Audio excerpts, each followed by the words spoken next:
Hello and welcome to another episode of The Cougar, the Bitch, and the Wardrobe. I'm your host, Lana Mazer, also known as Curated by the Cougar.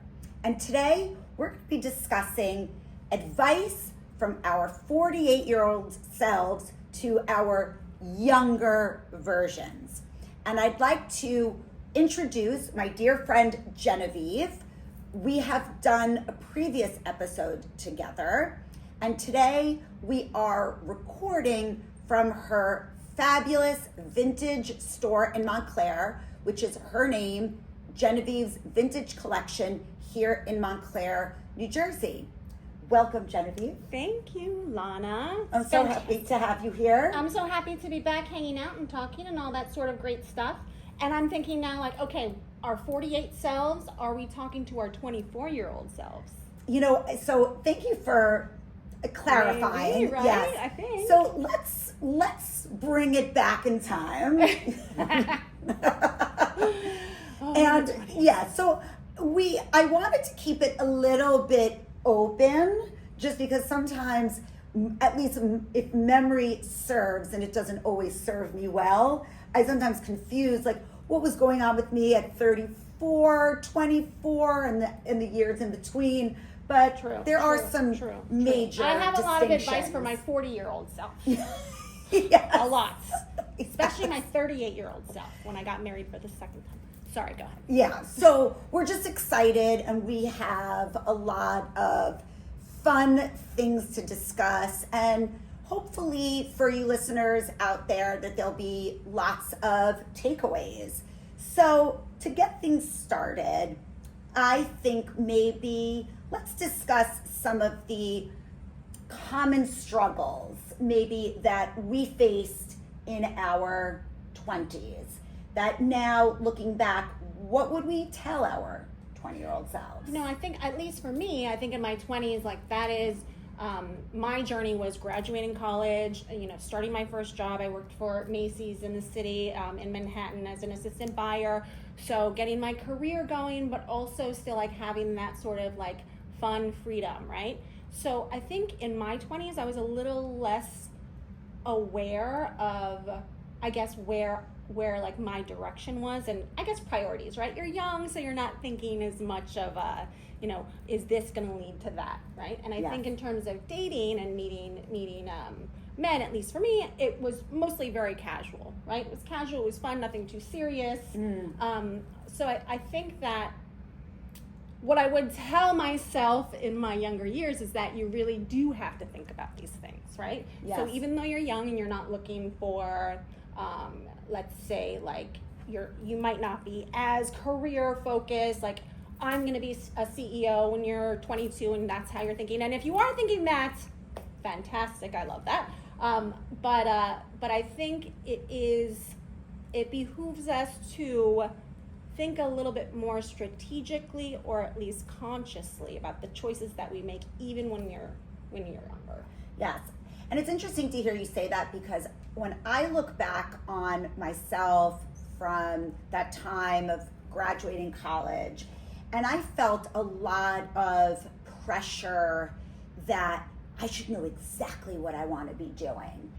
And that was difficult, I think, for me at that point in my life, because really that has changed so much for me over the years. I have pivoted and had different careers, and I went back to graduate school when I was 30 to study something that I was really passionate about, but ultimately didn't really continue down that path career-wise. And so when I was in college, I thought, okay, I'm going to be a lawyer. And I actually got into law school. And I went to law school for a semester, and it was so suffocating. It was so not who I was. And I left. And I think because for me, I had put so much pressure on myself that I should know exactly what I want to be doing, or I should be doing. It then did me somewhat of a disservice, because then when I actually really sat down to think about what do I want to do, I had no idea. You know what? Okay, so I like this because So my experience is kind of on the other side of the spectrum, and Yes. you have the other side of the spectrum. I think that it is important to have that balance, to have that kind of temperance. So when you are young, Yes. you don't have to put so much pressure on yourself to, fit into a box or have your goals all set and done, and you have to accomplish them no matter what. And then conversely, on the other side, you shouldn't be totally I don't want to say aimless, but you shouldn't be too I guess living in the moment Yes. without thinking about the future, right? So it's kind of that balance, not It putting is. so much pressure on the future, but not only living in the present, right? Being a little bit more conscious. And so I think that's actually, a good balance. yes, and I think actually looking back, my sister did a very good job of that because she graduated college, and my sister has this wonderful talent of being able to connect with people, and she was always very much into beauty products.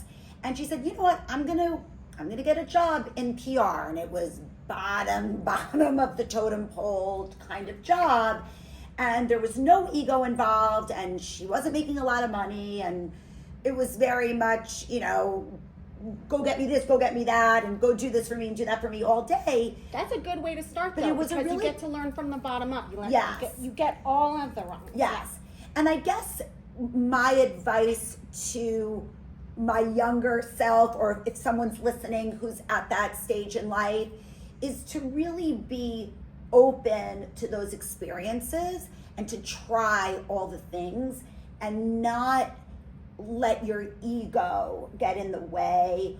Or what happened for me is that I had like my dad talking in my ear being like, well, you shouldn't take that job, like you should be making more money than that. And so even though there were jobs out there that I potentially would have really enjoyed, I didn't take them because I was listening to what other people were telling me to do and how to find my way versus doing it on my own and kind of saying, I'm going to put my ego aside, I'm going to not listen to my dad, and I'm going to try this and just see how it goes. Yeah, and it's hard when you're younger because you do have your parents' voice in your ear, Totally. Because you're still determining your own independence, and you're still trying to establish your own identity apart from that. So yeah, I think that that's important. I also want to say that salaries and money, not the most important thing, because a lot of that comes later with expertise. Absolutely. And like you said, if you go with the flow and your interests change and your career path changes, Yes. then you're not locked into a certain okay, I have to stay in this industry because I'm making this much. It's actually better to kind of start at more entry level to get your feel, and then it's an easier way to pivot, right? I think I've seen a lot of my adult friends get stuck in a place where they've been through their career and they're so far advanced and they're making a certain amount of money that it's almost like it's a deterrent for them to switch gears and start something new that they probably would creatively and be more personally fulfilled. Yes. Because they're they're used to a certain level where listen, you know what, you don't want to downsize, so I get that. Yes. But I think that that's important.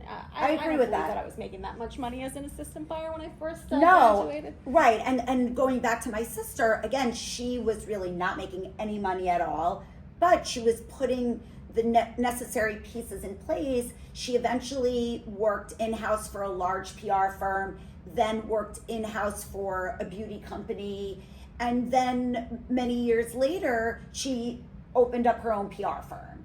And so she really put one foot in front of the other at a pace that made sense, where she was exploring this industry that she really didn't know anything about. But she got the expertise and then was able to, parlay that into her own business, which I really love.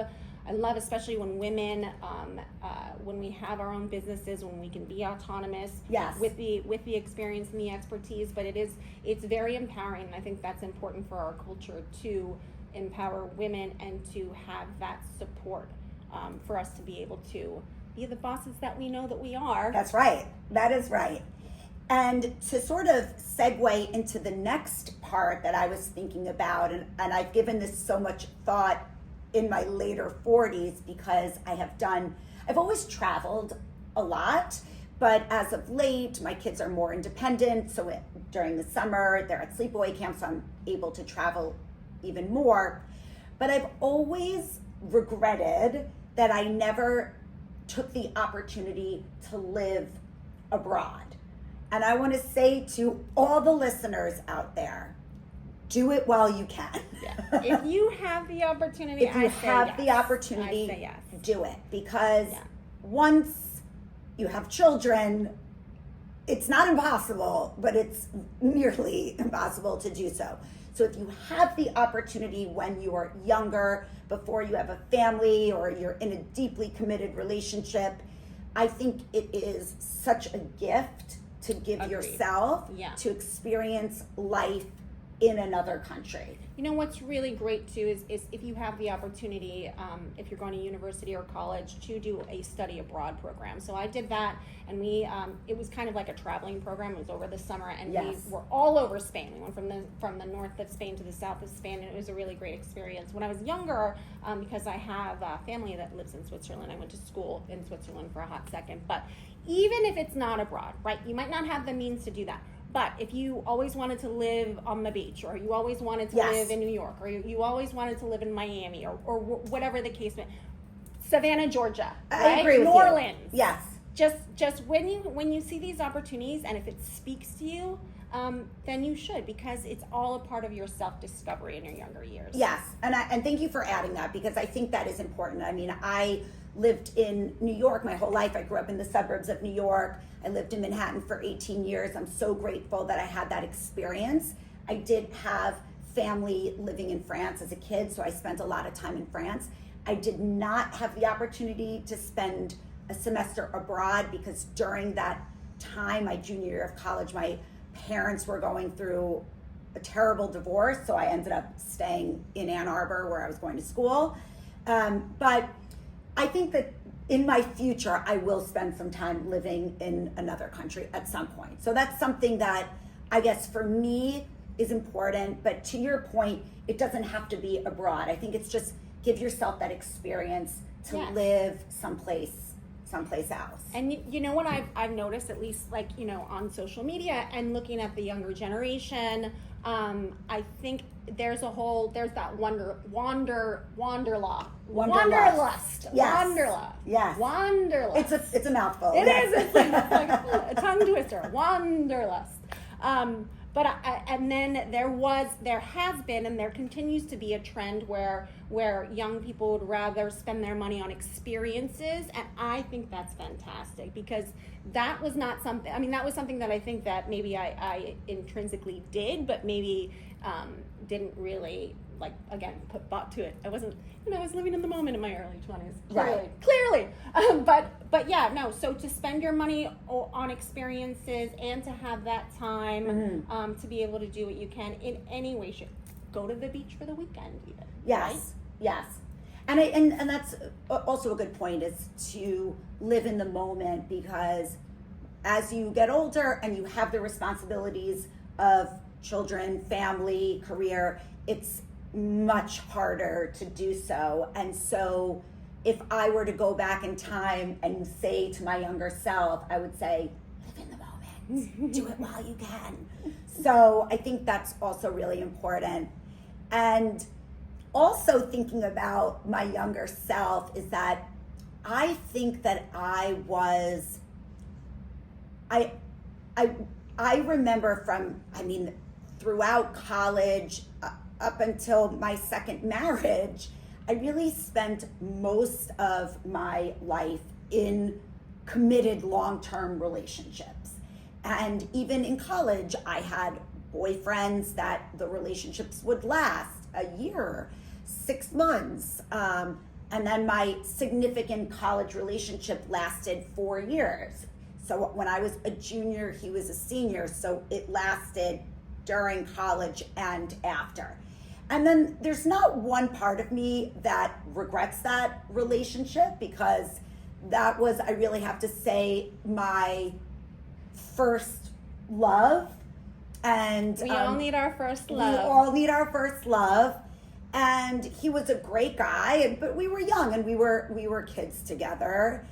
And but I think that I wish that in my 20s that I had lived a little more. And I'm not saying that like you have to go out and like, you know, sleep around, but I would just say maybe do that a little. Okay. We might have to agree to disagree, but it's only because I'm in a very prude mind space right now, okay? Just saying, yeah, a little bit. Just experience. As long as the person is a good person to experience with. Yes, exactly. There has to be. I'm more about the vetting process these days. Well, yes. You gotta vet. We gotta vet, but I'm saying like but still have fun. I think I overly vetted. And I wish that I had let myself have a little bit more fun. There you go. I think I under-vetted and had maybe too much fun. Okay, so then that's why we're a good compliment to each other, because I didn't do that. Yeah. And I really do think that that's part of the process of figuring out what works for you, what doesn't. Yeah. Who are you compatible with? Who are you not compatible with? Absolutely. What are the qualities that you need in a partner, a lover, whatever? All of those things I think are really important. And I don't think I spent enough time really thinking about that or experiencing different people. You needed more variety, I think. Yes. But that's what I'm saying, because I really spent so much of my youth in these long-term committed relationships. Yeah. And looking back, but you did learn from that. Oh, right? I did. So I did. I think it is good to do that. I also was in a lot of long-term relationships, committed relationships from when I was a teenager. But those single like months here and there in between, I definitely had fun. But yeah, no, you're learning certain things from relationships. It's also good to not only date and never be in a relationship, because then that doesn't prepare you for. You know, and I have had friends like that, like never really had a serious boyfriend, and now as an adult, it's really hard to navigate kind of like the nuances of a serious committed relationship. I think that's a great point too, because so for me on the other end of it, I had a lot of that. So I did have experiences in long-term relationships. I did experience living with my college boyfriend for a brief amount of time. And then even with my first husband, I was young when we met. I think I was 25 turning 26 when we met. And then I was married by the time I was 28. And so we did live together before we got engaged. And so I had that experience as well. But anyway, I think that there's no, and again, this leads into a conversation that I've had with a lot of friends about, is it better to live with someone before you get married or engaged, or should you wait until you're engaged to experience that? I've had so many of my younger friends ask me that, and I don't know. I don't know. I don't have the answer. What is the right answer? I think, you know what? It does depend, because you don't really, and I've lived with boyfriends and I've been married twice. I don't think that you really get to know the real person until you live with them. It's true. You know? But even when you live with someone. Well, clearly, especially with my last marriage, I guess I still didn't know him living with him. Right, because again, people, and I'm not just saying this in a negative way, but I'm like, we reveal parts of our personality over time. True. For better or for worse. And so sometimes in relationships, we are on both sides on our best behavior in the beginning, and then life happens, and the stress of life, things that happen that we aren't expecting, it sometimes then reveals certain things that we maybe wouldn't have expected. Like, for example, with my first husband, I experienced my mother becoming very ill with cancer and passing away. And so that brought forth a lot of the truth of his personality, that I realized that this isn't going to work for me. And I was far from being ready to have children, but I realized I can't have a child with this person. Yeah, absolutely. And the same thing happened to me with my first husband. When my father got sick and he had ALS, and my husband at the time, my first husband, was just, he wasn't very supportive. He didn't, really give me that comfort and empathy that I had thought that he would have. But I was talking to another girlfriend the other day, and I think it's the same as friendships as well, right? So it's really easy for people to be there for you, whether it's friendship, boyfriend, husband, when things are good, right? When the going gets tough, the tough get going, right? So I think that's when it really tests your relationships, whether it's a friendship or a marriage or a long-term committed. When things go wrong, and when you're not, when people have their crises or their situations where maybe you lose a job, maybe you have a death in the family, maybe you have something else happening, and then that really tests the relationships, which people will show you who they are in those times, in those hard times, right? Agreed. And I think in addition to that, I do think that people show you their true colors when something really bad happens to you, but also when something really good happens to you. Yes. Because you want those friends or relationships, you want those individuals to celebrate you and celebrate the good things that happen to you as well. And so I've been in situations with friends or with boyfriends or ex-husbands where when something really wonderful happened to me, they couldn't find it within themselves to be excited for me. And I think it was, jealousy.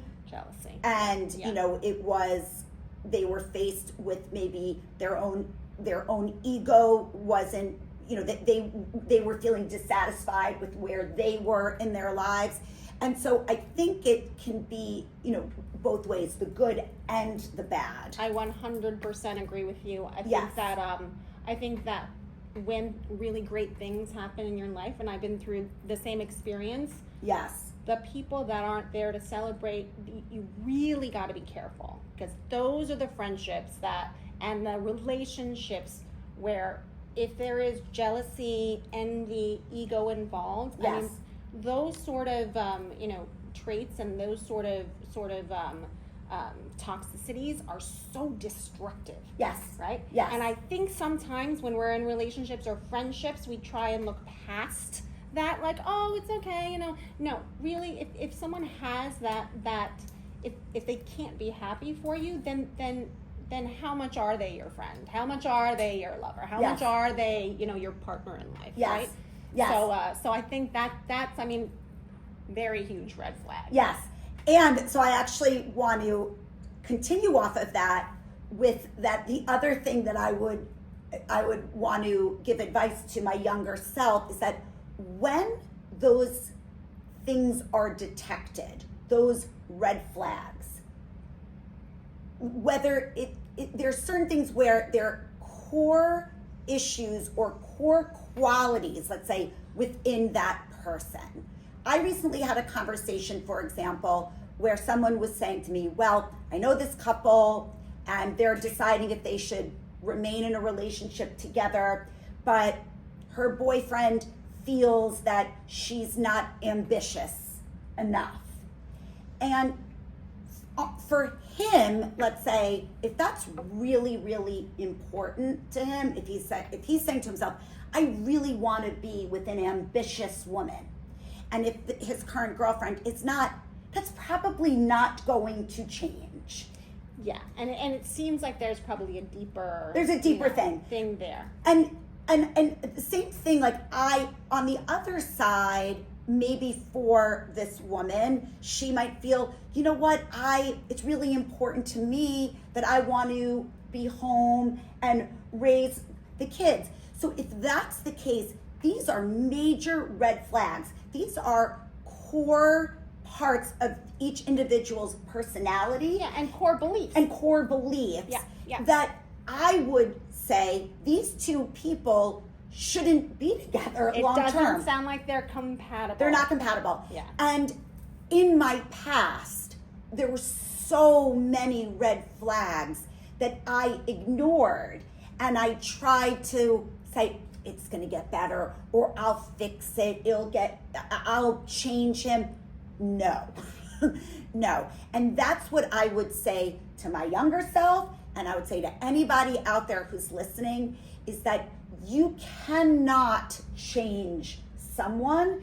You only have control over yourself. Absolutely. And you definitely can't help someone to change if they don't want that. If they don't want that. And a lot of people, it's sad to say, yes, some people don't want to evolve. Some people are comfortable where they are, right? Absolutely. Some people, and whether it's, in a certain, level, let's say in terms of ambition, maybe they don't want that promotion, right?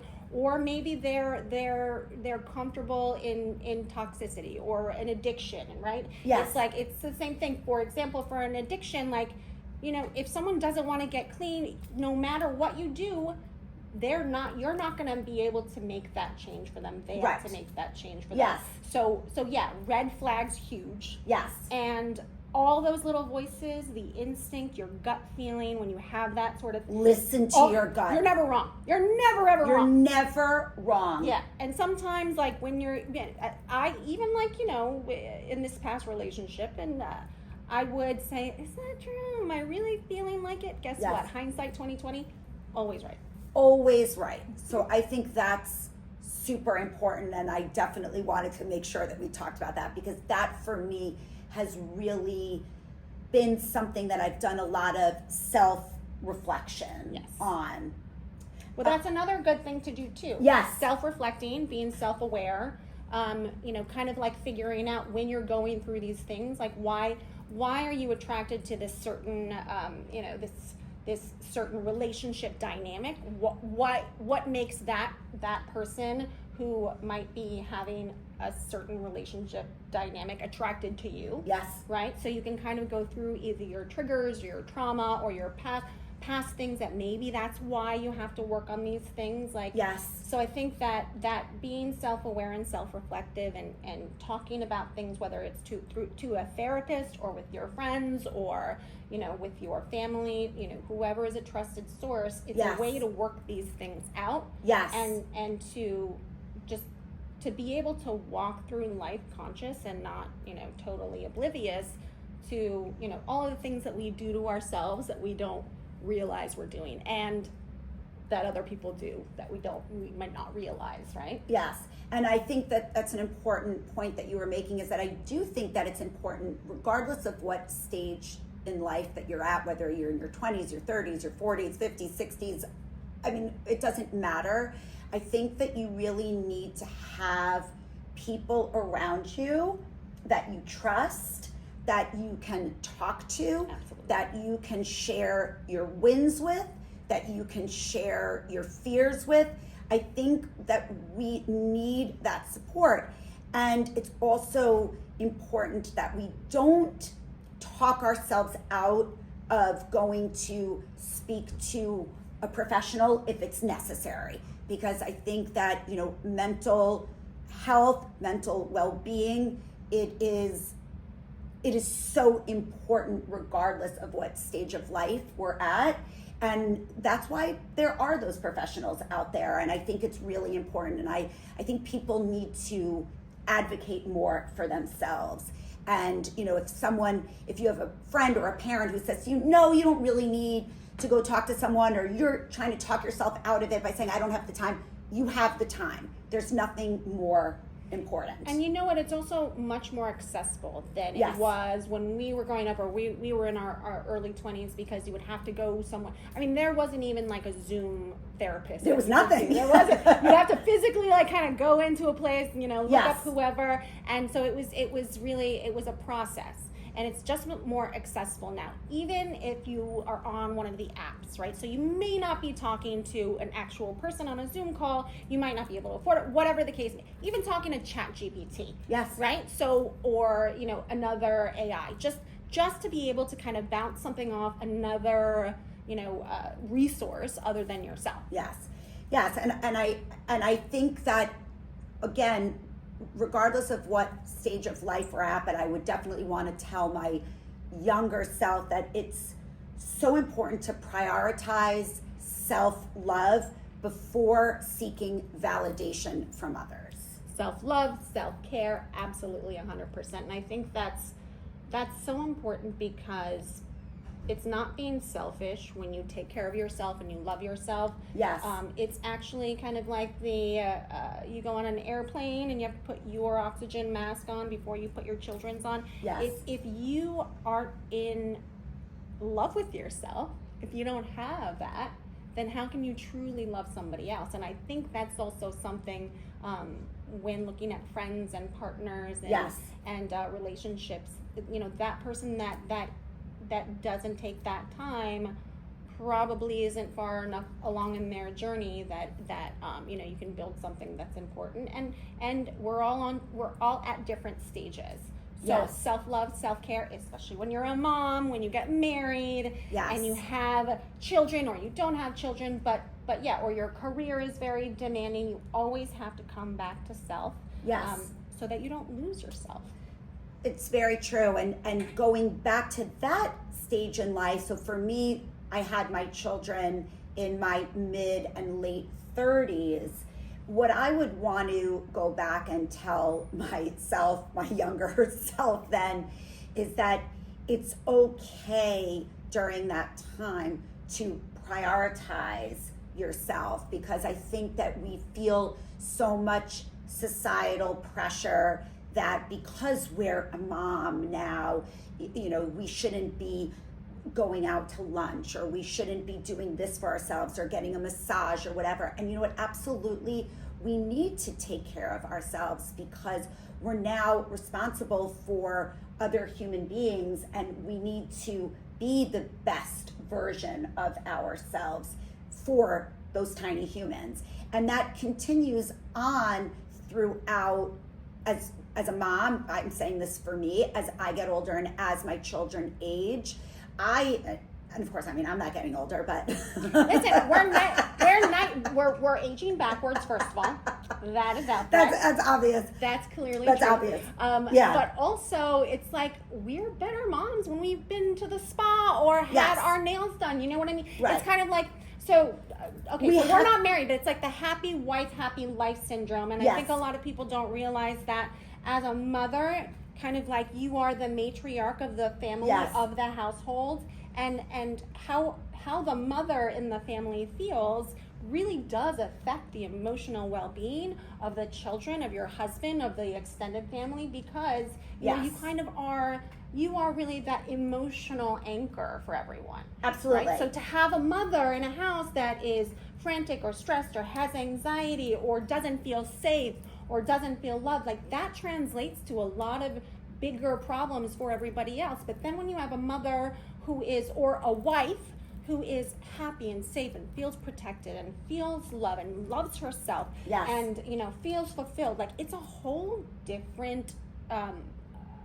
life. It's yes. a whole different reality, right? Absolutely. And I think it's just so important to take those moments for yourself. And again, self-care looks different for different people, but it's just really important. So if self-care for you is going for a walk, if it's taking a bath, if it's relaxing with a glass of wine, if it's whatever it is, just I definitely want to encourage our listeners today to make sure that you're doing that for yourselves. And the other thing too, which I do want to enforce and reinforce many times over, because I know that there's so much conversation online, especially now, for our age cohort, with perimenopause and menopause, that at whatever age you're at, self-care is important, and especially move your bodies and exercise. Oh, 100%. Yes. 100%. So I have to say that for me, I personally always did a very good job of that, since I didn't when I was growing up. My parents did not raise me to be athletic or play sports, but I found that myself with working out and going to the gym when I was in my 20s. And I do really believe that exercise, lifting heavy weights, has helped me in so many ways as I've gotten older. And so I want to say to my younger listeners, make sure that you're doing that for yourself. It's not just about looking good. Yes, we want to look good, but it's also having the physical ability to do things as we get older. Yeah, I agree. I'm a terrible person when it comes to going to the gym or working out or any of that sort of stuff, although I've been better lately. That's because wonderful. as you age, it is good to use weights to counterbalance the loss of the muscle tissue that happens naturally as you age. Yes. But I do think that regardless of whether if you're not a gym person, right? Like Yes. you said, going out for a walk, doing hiking, Yes. going to just swimming in the pool, or walking up and down the street and going to a cafe or whatever. That is really important, because what I think, it's kind of like, it's kinetic. It's like an object that is in motion stays in motion. It kind of like facilitates that forward movement. Yes. And physically, when you do move around and you stop being so sedentary, it's like an underlying motivator for you to do other things. Yes. Like, throughout your life, throughout the day. Yes. Right? When the times that I actually end up waking up early and start my day early, I get more done. I Yes. do. And then, we all need our lazy days. And Absolutely. when I do get to sleep in, it's fantastic. But then I'm like, what did I do all day today? No, absolutely. I love those days. Yeah, Very few they're and important. Very few and far. And one of the topics that I do want to make sure that we discuss before we wrap up today is that I want to also, if I could go back in time and tell my younger self, that don't be afraid of making mistakes. And it's okay to take certain risks and to not know exactly what's going to happen. Because my personality is very much that, like, I'm type A, I'm a planner. I like to know if I'm going to do this, what's going to happen next.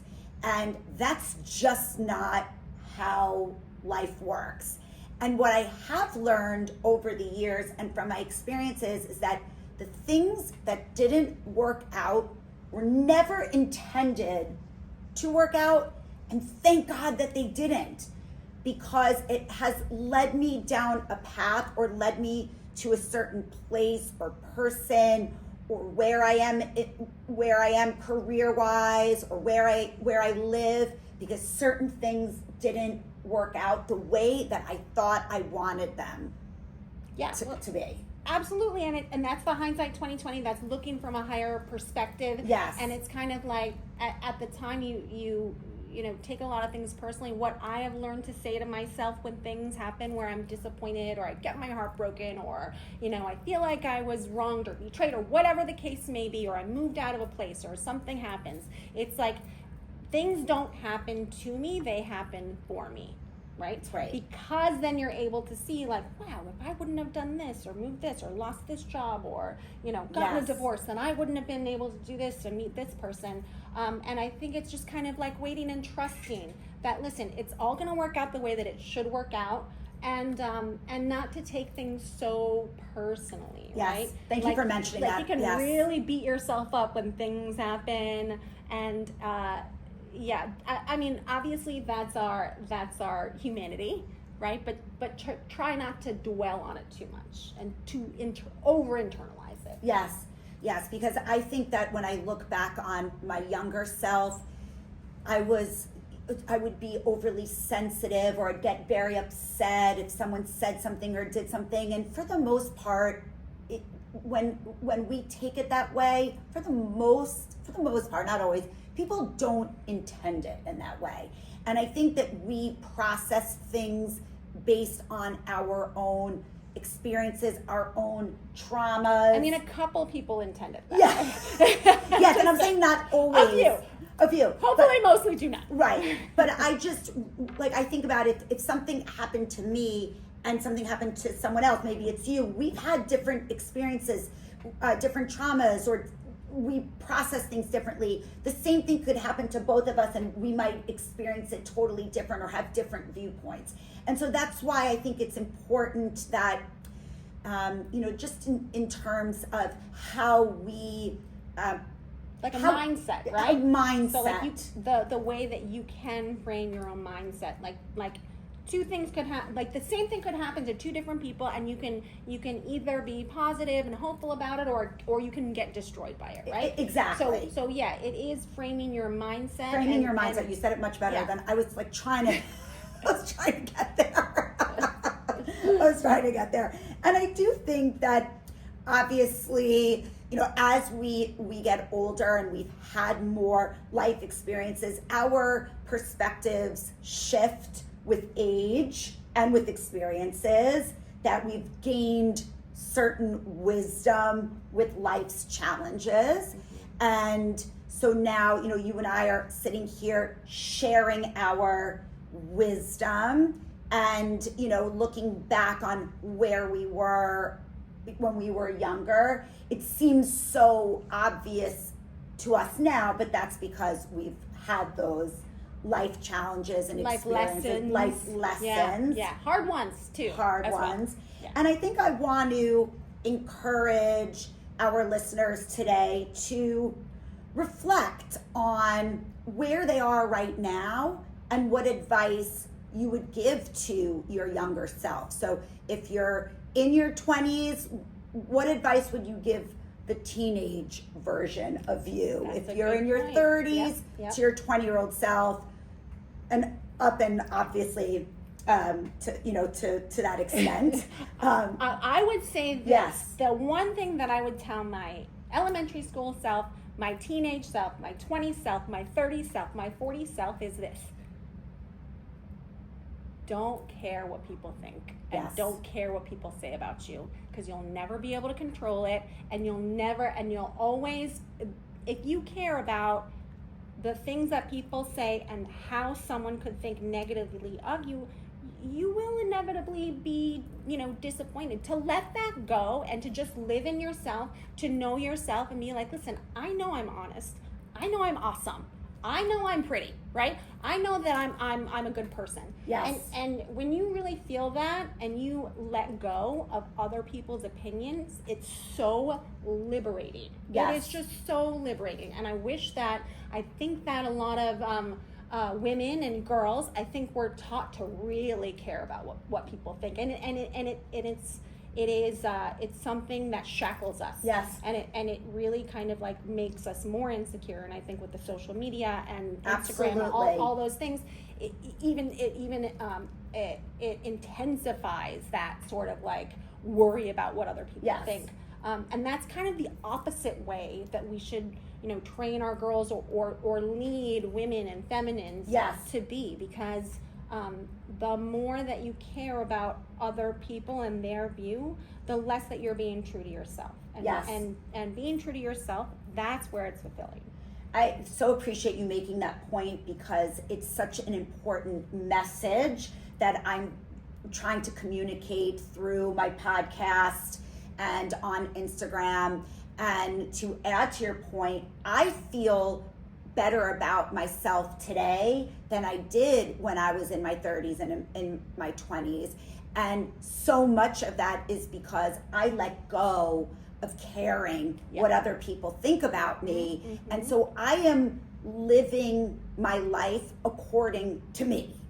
And it is liberating. And I feel that I am living my authentic life, what I was meant to be, who I was meant to be. You absolutely are. Yes. And honestly, it is really refreshing and it's inspirational that you're putting yourself out there and you're living in your authentic self. And I think that is kind of like, that is, a great model for the younger generations to have. And like, we're in our 40s, yes, but you guys can learn this in your 20s. Like, you don't have to wait until you don't have to wait. You don't have to wait. You don't have to wait and go through all the things. But yeah, no, it is just, it brings you to a different level, and it just, the authenticity that you live in really radiates, and people notice that, and they really kind of trust that energy. So I think that it resonates with me, and it resonates with a lot of younger women, and you got to listen to this lady right here. Oh, well, I so cherish our friendship and value you, and you inspire me, and it's just so wonderful to be able to share our lives together. And it's so important to have a true friend, because I feel so lucky that Genevieve and I are able to talk about things that might be on our mind, and the good, the bad, and everything in between. And the ugly sometimes. And the, yes. The good, the bad, and the ugly. The good, the bad, and the ugly. And so I want to thank you for joining me here today and for hosting in your beautiful store. I do want to say to my listeners out there, if you are a member at Soho House, I am going to be moderating a panel event there at the Meatpacking Soho House on September 19th from 6 to 9 p.m. So please get on your apps and book a spot. I believe that as a member, you can bring a non-member guest as well. So I'd love to see you there. And again, I want to encourage my listeners to embrace your journey and trust the process. Please follow along on Instagram and on TikTok at Curated by the Cougar. I'm on Spotify at The Cougar, The Bitch, and The Wardrobe. Thank you so much for joining us here today, and until next time.